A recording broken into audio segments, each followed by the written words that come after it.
Okay, we'll begin real quick here just with a general overview of the demo case here to the left that we're going to be using. Let's do a who is real quick so I can I'll be using the backbeat as my BACnet front end to discover and communicate with the Nexus lighting controller. The demo case that I'm using over here has the Nexus BACnet lighting controller, firing card with 8 relays installed. I have a 6-button smart switch at address number 1, a 6-button smart switch at address number 2, and an interior multi-sensor at address number 3, and an outdoor light sensor at address number 4. So let's get started. I'll go ahead and click on it here and look at the device list. You can do a read all for the properties. It'll give you all the information about the BACnet. It's our 10152 is our part number. You get your object identifier and any other information that you need. Just notice that your max APU link accepted is set at 480. And then go ahead and click on the object list here, and we'll build an object list. I'll give it a second here to complete. So you'll see that on this particular system with devices installed, we've got 131 objects listed. We've got binary inputs, binary outputs, and analog values. The binary inputs, there's 8 binary inputs allocated for each smart switch or sensor that's installed on the controller. So we have 8 binary inputs for address 1, 8 for address 2, 3, and 4. So we have a total of 32 binary inputs for the 4 devices we have installed. And these are the momentary inputs. We also have 32 maintain binary inputs. And below that, our binary outputs are for our relays. So we have 8 binary outputs for the relays. And then our analog value objects are used for the LEDs on the wall stations. So we have 32 analog value objects for those. And each sensor will also have analog value objects, but they don't apply. They're just empty objects. So when the controller builds the object database, it allocates 8 objects for each device. That way all your numbering and everything stays the same for each device. And then at the bottom, we have some additional analog values. AVs 1000 through 1005 are for some different settings and parameters.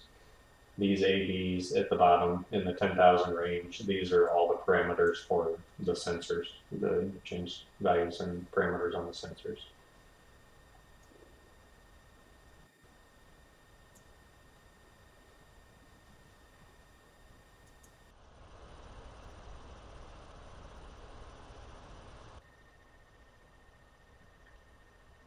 Okay, binary inputs. There's 2 different type of binary inputs. One that operates essentially as a momentary switch, and one that operates as a maintained switch. So again, we'll go ahead and start out right up here on this switch over here. And again, it allocates 8 objects for each device. This is only a 6-button switch, so binary inputs 1 through 6 would be used, and then binary inputs 7 and 8 are just empty objects, so they wouldn't be used in this example. So if we wanted to test button number 1, it would be binary input number 1.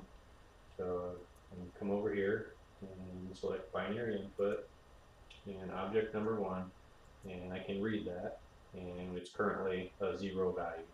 So if I go over and push my button and come back and read that object again, you can see it's a value of 1.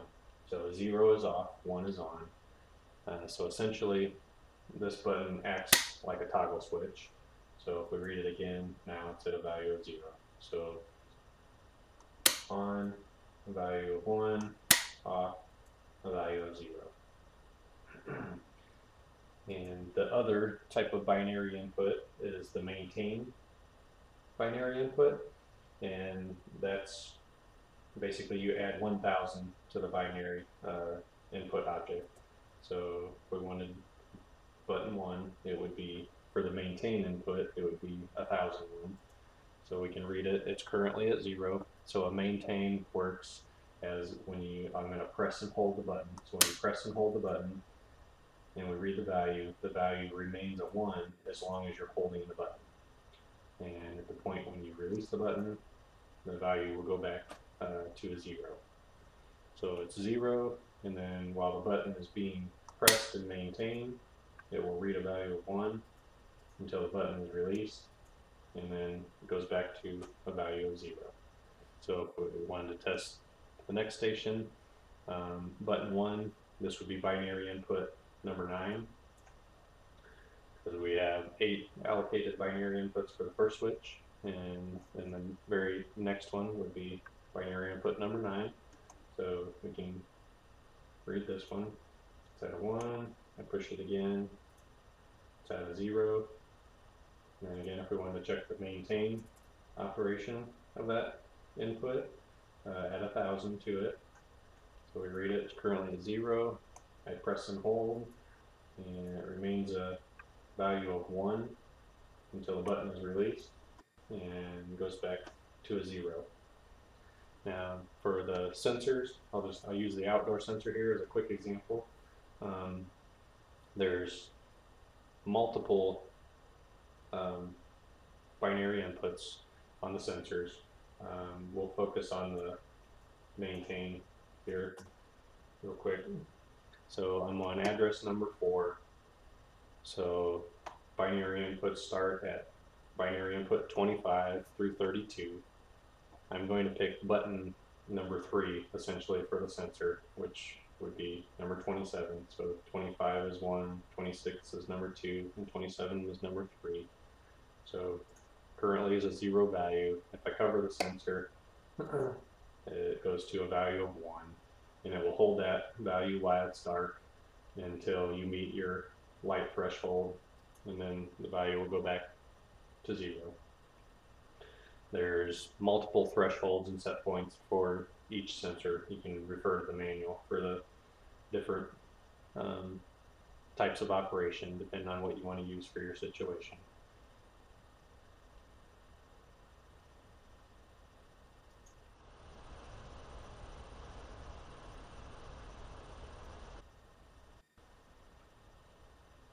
Okay, we're going to go over the binary outputs.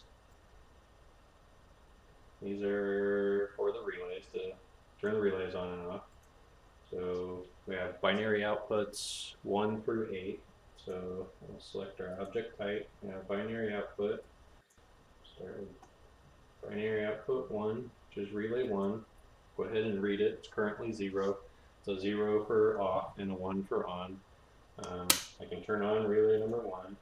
So there it shows currently on, value of 1.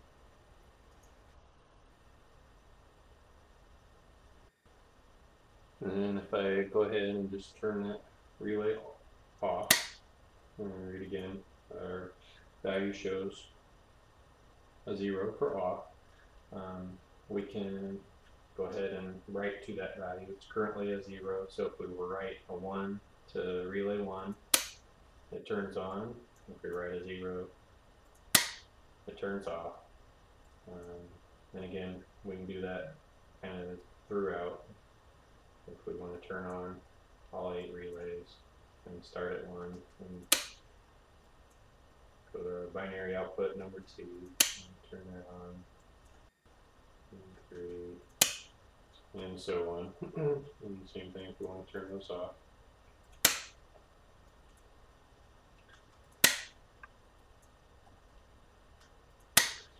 And if we're have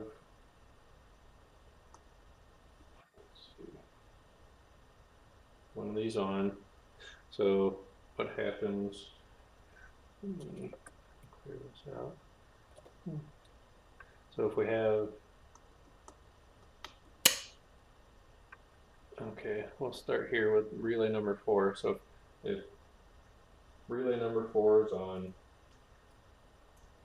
let me make this priority. There's manual overrides for all the relays. If you manually override the relay, once you manually override the relay, it locks out so that you no longer have control over it. This is a safety feature that if somebody's working in the panel, like electrician or such, that when they override it manually, it locks out, so you no longer have control through the BACnet interface. So if once they do that, the electrician, when they're done working on the panel, they need to clear. They can just hold the clear button and it will relinquish control back to the BACnet interface and go to the previous state that it was in before it was manually overridden.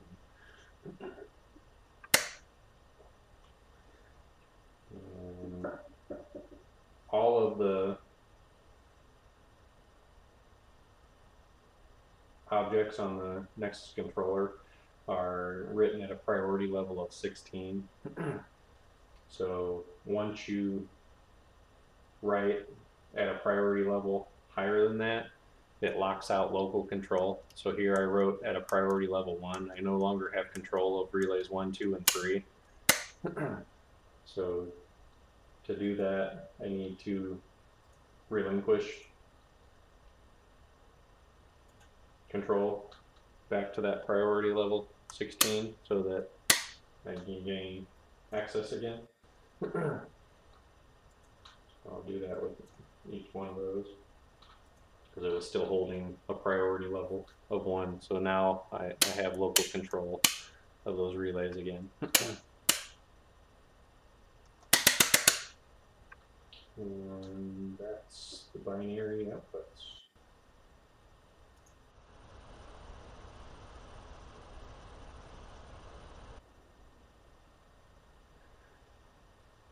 Okay, next we're going to cover analog value objects, objects 1 through 32, AVs 1 through AV32, and these correspond to the LEDs on the stations, the various LED modes. So if there's programming on the controller for local programming, the pilots are controlled via the controller and they just correspond to the output that they're set up to control. When there's local programming, the controller writes all the AVs at priority level 16 on here. If there's no programming, then you don't have to write at a higher priority level of 16. So if there's no programming for the station, you can write at a priority level 16 and it will stay. If there's programming on the station and you write to the AV and change the color of the LED, the controller will change it back to whatever color that it's set for. So we'll start over here on station number 2. So we'll pick our analog value. We'll do button 1, so that would be analog value number 9.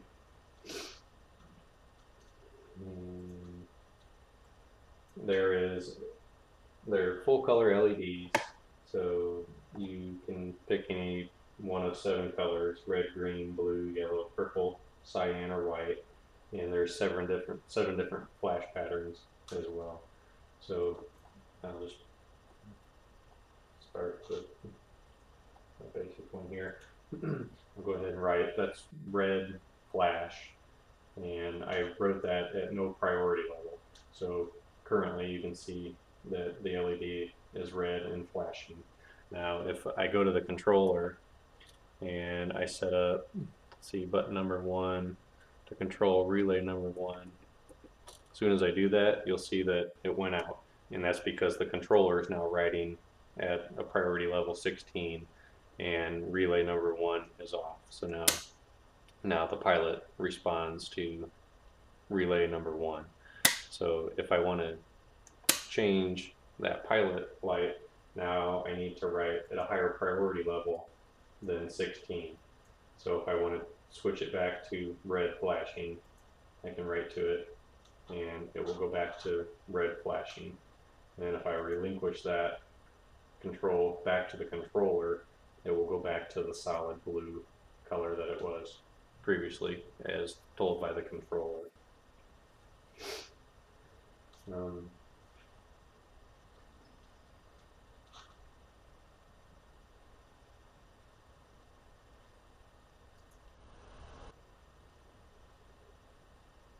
Once you write to an LED or pilot, to turn the pilot off, a value of 0 is black or off. So if we write a value of 0, then it will turn the pilot off. You can see that the pilot turned off. And if we relinquish control back to the controller, this should turn it back on because it's programmed to correspond with relay number 1. So if we turn it off and relinquish default, or relinquish back to the controller, you can see that the pilot light did turn back on.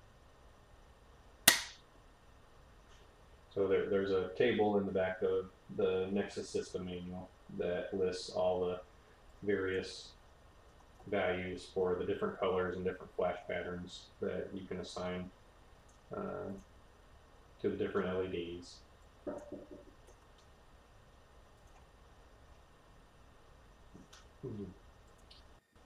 And like I said, you can choose anywhere between 7 different colors or flash patterns for the LEDs. And to turn them off, just again is a value of 0. Just write the 0 to your AV.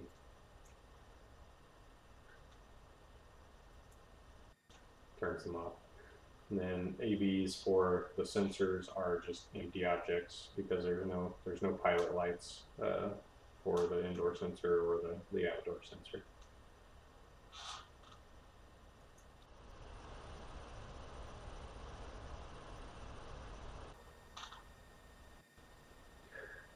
Okay, next we're going to talk about the analog value object AV1000.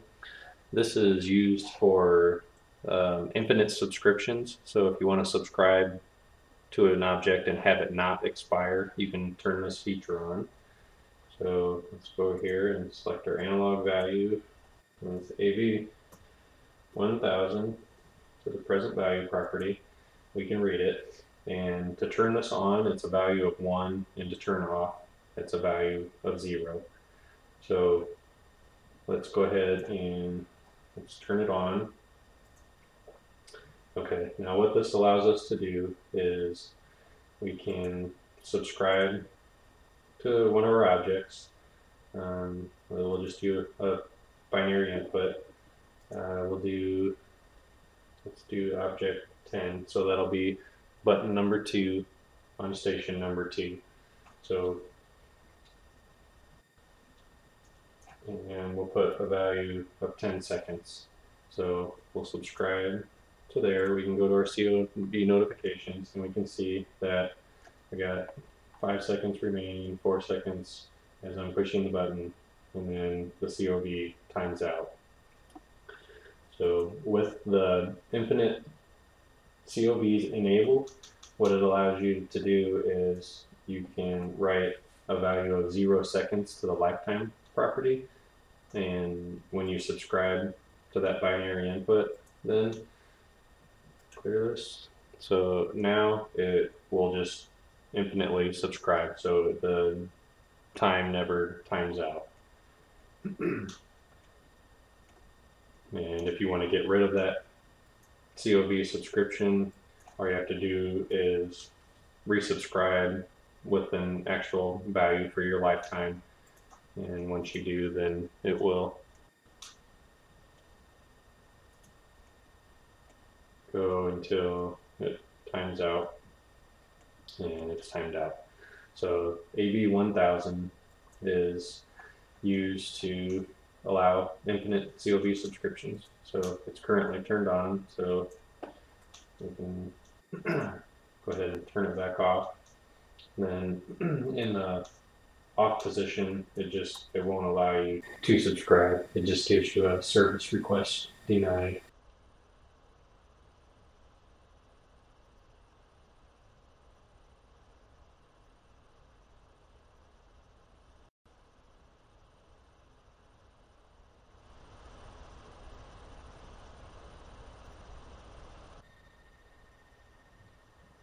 Okay, next we're going to be taking a look at AV1001, the analog value object. This is the input change buffer for all the button presses. So it allows you to monitor one analog value object and see all the button presses from the switches and the simulated button presses from the sensors. So we'll select our object type here, and we'll do AV1001 and read it here. Okay, it should be all zeros. Now, basically what this does, I'll go ahead and start here with button number 1. So I'll press and hold it and we'll get right there is button 1, press, and then it's a 0, and then when you get a release, you'll get a 1000 number added to it. So button 2, press, will give you a 2 and then a 1002. So I press and release. So now when I read the buffer, first time I read it will be a 2 showing the button press, and then the 1002 showing the button release. So this buffer just stores all the button presses until you read them, so you can be actively reading all of them to see all your button presses. So essentially if I press button 1, 2, 3, and if we read it, we'll see there's button number 9, which is button 1. We'll see the release 1009, and we'll see 10, 1010, 11, and 1011. So the same goes for the sensors. So if I cover it up, we'll see there's the button 25 press, and then the release 1026, which is the threshold above on button 4. So then when I release it, then we'll get the additional button maintains from the sensor. And you can read in the manual more on the sensor operation on how the button presses work and which ones you'll want to watch for motion and light sensing. So that's pretty much the gist of it. You're just button presses will be the single binary input, and the releases will be plus 1000. So there will be a 1 and a 1001 for the release. So 1, 1001. And the additional number 20 there was just, I probably set off motion or one of the light thresholds when I was reaching up over the sensor. And that's the analog value object 1001.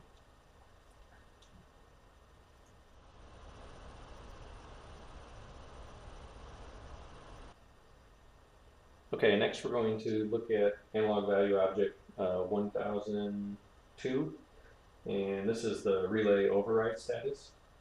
So I'll go ahead and go up here and change this to 1002. You can go and read that. Currently there's no relays in an override status. So if I manually override one of the relays, then analog value object 1002, it will show the last relay that was overridden, and it will hold that present value until it's been cleared out by the clear button here, clearing the manual override, and then this will go back to 0. So if we read or manually override multiple ones, there's 1 override relay number 3, then it shows 3 as the last overridden relay. Do another one, and it show 8. Now 8 is the last overridden relay, and it will remain an 8 until those have been cleared out. So if I press and hold the clear button until it clears them out, and then this value goes back to 0. And so that just allows you to monitor if any of your relays have been manually overridden.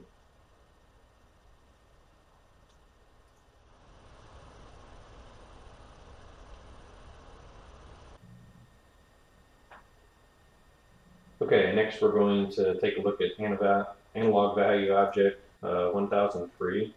And what this object does is it just allows you to change the device instance.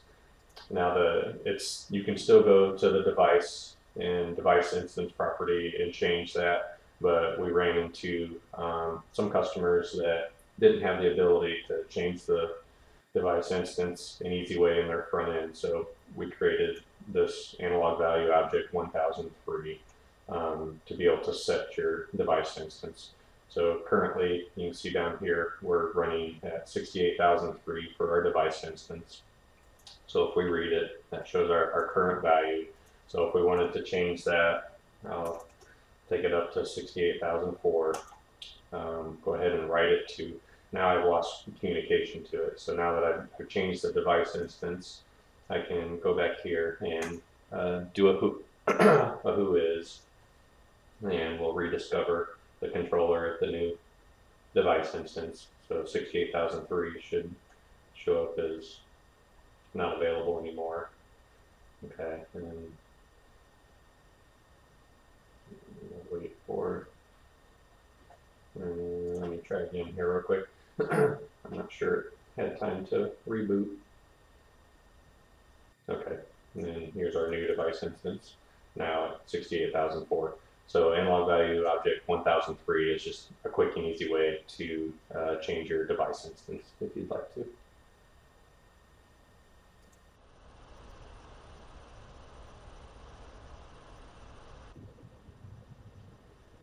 Okay, next we're going to take a look at analog value object 1004, and this is the input emulation.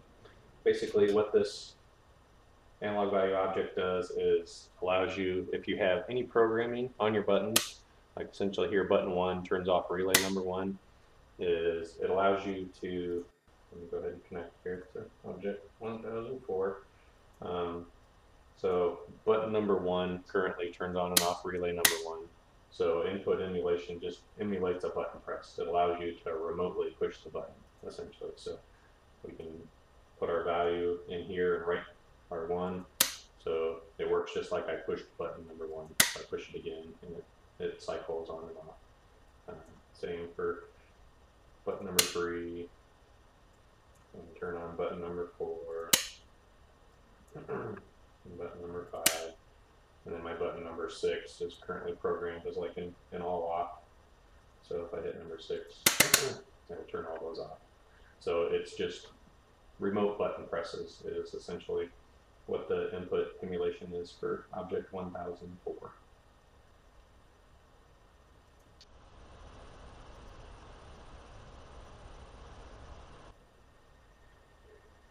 Okay, the next object we're going to talk about is the analog value object 1005, and this is our scene trigger object. And this is essentially, it's just like the 1004 object, but the scene trigger object 1005, what this allows us to do is currently we have basically essentially 4 stations here connected to our system. So if this is a small system, this was all we were going to ever do. The scene trigger object allows you to use those remaining objects. So we have the 8 objects per station, and it stops it. So we have our objects 1 through 32. So essentially station number 5 starts at binary input 33. So we have 33 through 128 not being used on this system. So what we can do is I can start here at 33. So this would essentially be, if we had a 5th station, that would be button number 1 on that station. So I can come up here and I can program for, we'll do station number 5, button number 1, and I want it to cycle relay number 1. We'll do relay number 3 and relay number 6. So now I've programmed button number 1 for station 5 for kind of scene control. I want it to control relays 1, 3, and 5. So when I come back over here and I write that button press to there, it switches on relays 1, 3, and 5. Another press cycles them off. I set them for a cycle, essentially. Now the other, we could program them also for, let's see, we'll do like relay number 2. You can program like a maintain, normally open if you wanted to. So for that, what we would have to do is we would write the button press, and that would maintain relay number 2 on until I send the button release. So when I send the button release, my maintain that I programmed just turned off. And then I can cycle the other relays by just sending a button press of 33. Now, also, if I do this, it's going to turn my maintain relay number 2 back on. And then I'll have to send my button release to turn that one off. So obviously I've kind of got overlapping programming there, so you wouldn't want to do that in a normal scenario. But yeah, it essentially just allows all those remaining objects. You can create different scene control of controlling all your lights to use those remaining unused objects if you want to. And those can be controlled through the analog value object 1005, which is our scene triggers.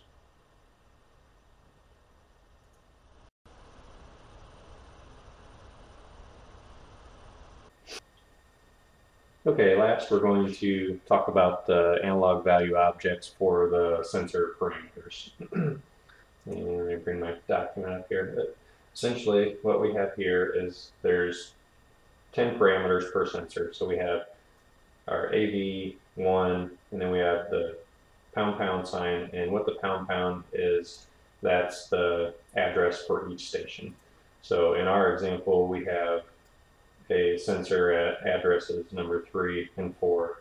So it would be AV1, 0, 3, 1, and 0, 4, 1. Same over here through object number 10. And this allows us to set the various parameters for these objects. And click back here on our device, and we'll scroll down. We'll see all these analog value objects. So we have address number 3, parameter number 1, and we see we have our 10 parameters for address number 3, and then we have address 4 here. We have the 10 parameters for sensor number 4. Let me click back on the document here. So scroll down. So here we have basically a page showing how the sensor operates. We have the 8 binary objects, which essentially act as virtual button presses when different things occur.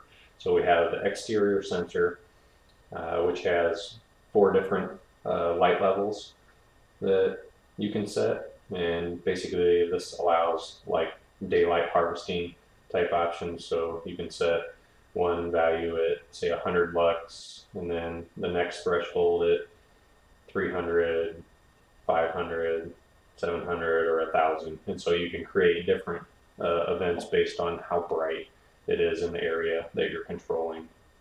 For the interior sensor, when the motion sensor is enabled, there's 1 light threshold, and the remaining button presses are used for the motion control portion of the sensor. If you turn the motion sensing off, then the interior sensor can also operate just like the exterior sensor, where it gives you the 4 different light thresholds if you want to use it for daylight harvesting. An example would be using it in a classroom where you may set say 3 different levels. Like if you had 3 rows of light in a classroom, and when your first threshold was met, maybe you'll turn off the row of lights right next to the window. As it gets brighter in the room, you could turn off the middle row, and then once it reaches full brightness, for the room, you could turn off the last row of lights for energy savings. So our first analog value object is the light level. So we'll go ahead and look at AV1, essentially the first parameter. So we can look at that. So we'll go to analog value object 1, and then we'll look at this sensor here, address number 3, and parameter number 1. Oh, missed a digit here.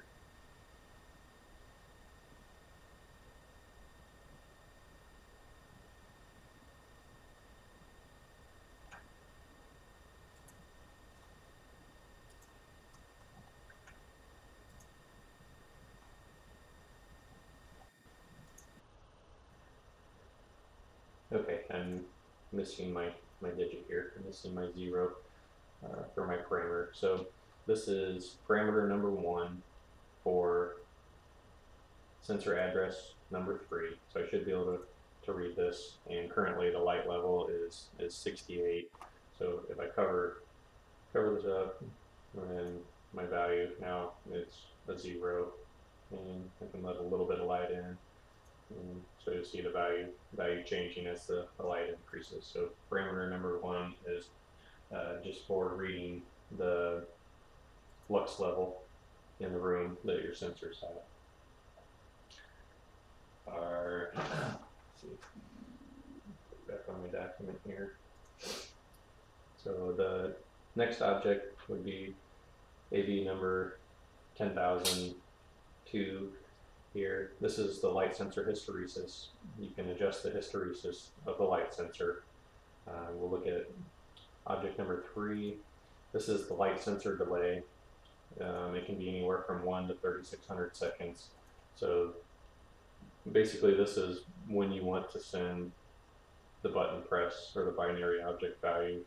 So if you may want to set this to maybe 10 minutes or something around that value, so that if you're using it in a classroom or a room, that if cloud cover comes over and the room gets dark, that the lights don't turn on and off too soon. So you'll want the depending on your application, for the light value to come down and be down for maybe it's only 30 seconds or a minute. So that's adjustable from 1 to 3,600 seconds. So you can set the sensor delay on that.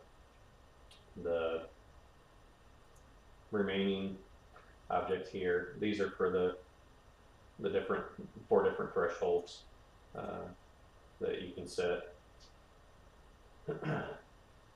And object 8, this is used for the motion sensor, for the motion sensor delay. So you can set this anywhere from 1 to 120 minutes. So if it's set at 10 minutes, once it sees motion, essentially the light will remain on for 10 minutes, and anywhere in between, if motion was seen, it will reset for 10 minutes. So basically the room will have to be vacant for this setting for 10 minutes before the lights will turn off. So that's your vacancy delay. The motion sensitivity offset, this is defaulted at 25. So the lower the number, the more sensitive the motion sensor is, and the higher, the less sensitive. So if you have a sensor close to a doorway or a hallway or something, and somebody walking down the hallway sets off the motion sensor, then you can increase this number until that doesn't occur anymore. So you maybe go up 5 at a time until you achieve the setting that you like. If it's not picking up motion, if it's not sensitive enough, then just lower this value and the motion sensor will be more sensitive. And the last parameter available for the sensors is the occupancy sensor mode. So this is for the interior sensor. It doesn't apply for the outdoor sensor. So it can either be disabled, enabled, or enabled, but the motion sensor, the motion is just ignored.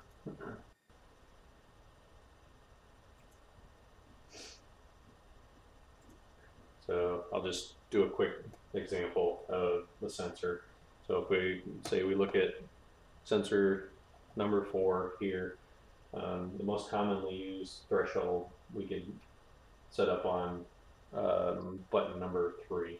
So if we look at binary input, and this is set up as a maintain operation. So this would start at binary input number 25, so it'd be 26, 27 would be button number 3. So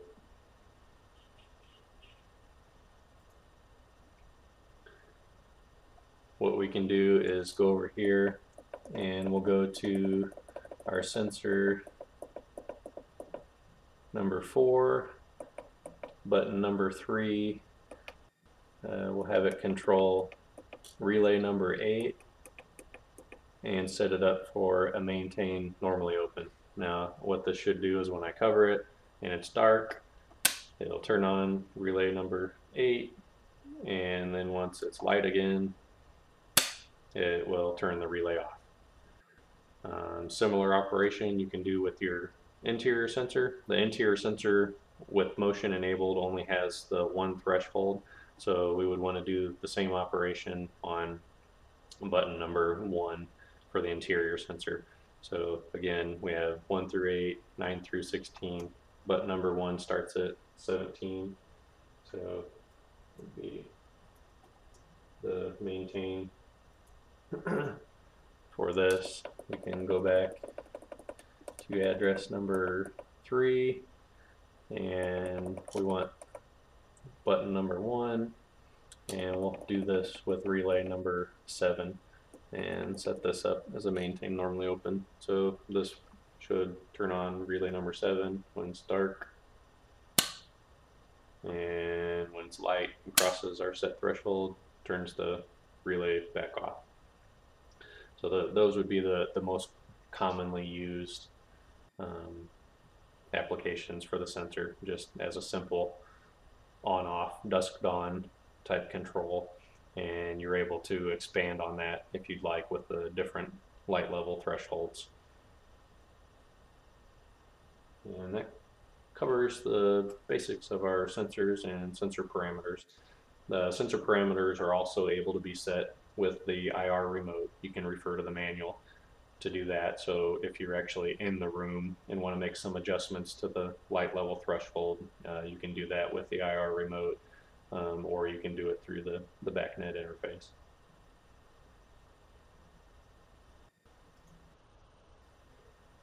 Real quick, I'll just go ahead and add. I didn't show the values of the maintain inputs. Like, so when the light turns on for that binary input, you can see it's a maintain a value. It will maintain a 1 until the light threshold is crossed again. So once our light threshold is crossed again, it will go to a value of 0. And the outdoor sensor works the same way. That was object 27. I'll currently read that in as 0. If I cover it up, goes to a value of 1 and maintains that 1 until it's light again and the light threshold is crossed, and it goes back to a 0. So that would be how you would monitor those button presses or virtual button presses on the sensors.